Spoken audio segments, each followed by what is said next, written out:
Hi guys, so you're getting a couple bonus videos today. Next week is the third anniversary of my channel, and that'll be the official July video. I have something kind of cute and fun planned. So for today, the first thing you're getting is basically an add-on to the last video I did, the doctor video, which I will probably redo in the future because I'm very unimpressed with it. It should have been divided differently, and my notes were such a jumble that I missed things, and it just did not come out the way I want. So for now, I'm going to give you this video with the stuff I missed in no particular order, and it'll still be a jumble, frankly. And eventually, I'll redo the whole thing down the road. So the whole point of this video around doctors is to teach people what to expect if they're not used to dealing with doctors. And so one thing I talked about was people don't realize how much choice they have. If you want to stop a treatment or don't want to take a medication, you don't have to.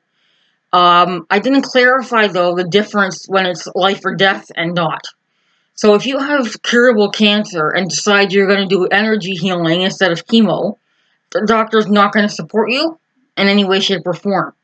But if this is a non-life-threatening thing, and you don't want to take a medication or what have you, they should be supporting you. And if they're not, if they're really pushing you, um, I wouldn't run to a different doctor just for that if they're otherwise good.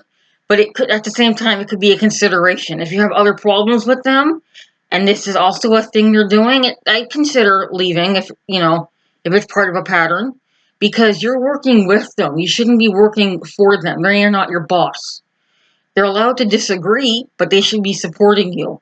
And an example in my own life is I'm currently weaning off the anti-anxiety medication clonazepam because I've heard a lot of negative things about benzodiazepines. It's in that family.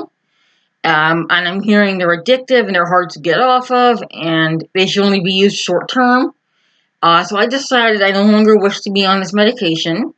And I told my psychiatrist, and she disagreed with me, which I figured she would. And she started regurgitating the facts that she's been taught about how safe it is. And I'm going to talk about that more, actually. I'm going to do a video about psych meds. But anyway, yeah, so she told me that she thinks it's safe and doesn't agree with me getting off it, but she hasn't stopped me or tried to force me to keep taking it. She's given me the instructions to wean down, and I am almost weaned off it. And that's really how it should be. Although, to be honest, if this was a different specialty, I would have dumped that doctor a long time ago. I don't like her, but it's really hard to get a psychiatrist, so I'm sticking with her. And this she's doing right anyway. She has supported me, and I am almost weaned off it, and that's how it should go. The second thing is self-diagnosing, whether it's off the internet or from a book or what have you. The long and short of it is, if you barge in the room and declare to the doctor that you know what you have, you're not going to get a good response. Do not expect a positive response. Doesn't matter how old or young they are. Doesn't matter their feelings on the internet. They will get their hackles up if you do that. By all means, if you read something you have a question about, ask. But that's the difference. Don't declare that you have something because you saw a list of symptoms on Wikipedia once. Ask a doctor, and of course, they get things wrong, they make mistakes. Get a second opinion if you want. But just nowhere in that process should you be declaring that this is what you have. The exception would be something very, very rare and, quite a unique condition that you've been seeking a diagnosis for a long time. And I've heard some wonderful stories of people finally getting answers for finding someone online with the same condition. So I'm not totally against people looking up health information. It's just how you present it. Don't and never declare. That's the long and short of it. And it's not a bad idea, particularly if it's your family doctor, to print out and bring in some information, particularly if it's a new or rare condition, because family doctors have to know a little bit about a lot of things. So it's not feasible for them to keep up on every little thing. And like I said before, some doctors in general are better at keeping up than others. With specialists, it should be different though. Their job is to know the ins and outs of their specialty, the newest things and the rarest things in their specialty. Um, so that's not okay. If they're clueless, you shouldn't have to be bringing them information defining a diagnosis. A specialist should know. If it's in their field, um,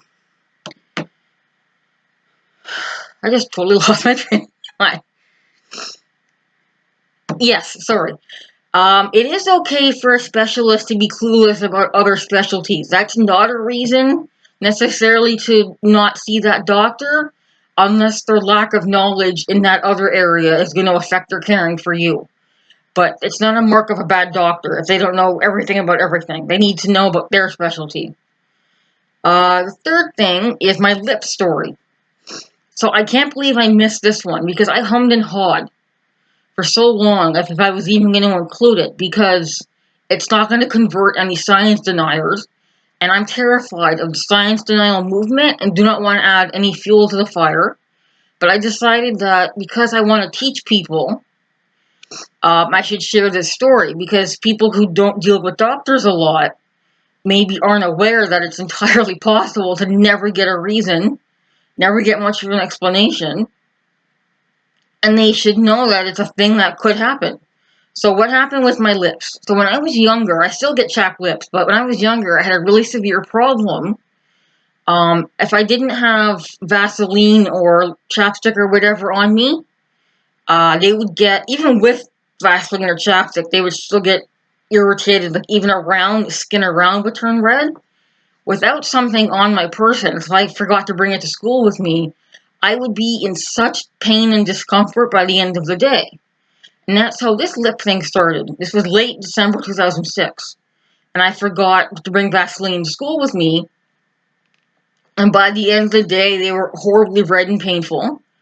And it went on for, I think it was 2 or 3 days before I started thinking this was strange because they weren't. Normally, as soon as I put something on them, they start getting better. And this wasn't happening. And then one day I woke up in so much pain I couldn't open my mouth. I was subsisting on whatever went through a straw. And it was all around my lips, this big red rash. It looked like a baboon's rear end, to quote my stepdad. And I got in to see a dermatologist. I got lucky. He was old school. He let me squeeze in without a referral, although I don't think it takes that long to get a referral for a dermatologist, but the wait time's not that long, I should say. But it still saves time letting me squeeze in. This was a person who had, I kid you not, 45 years experience. I looked him up the other day when I was seeing him. He had 45 years experience, did not know what to do with me, was throwing every oral antibiotic and topical cream at me that he could think of. It started getting a little better, like the pain went away so I could eat.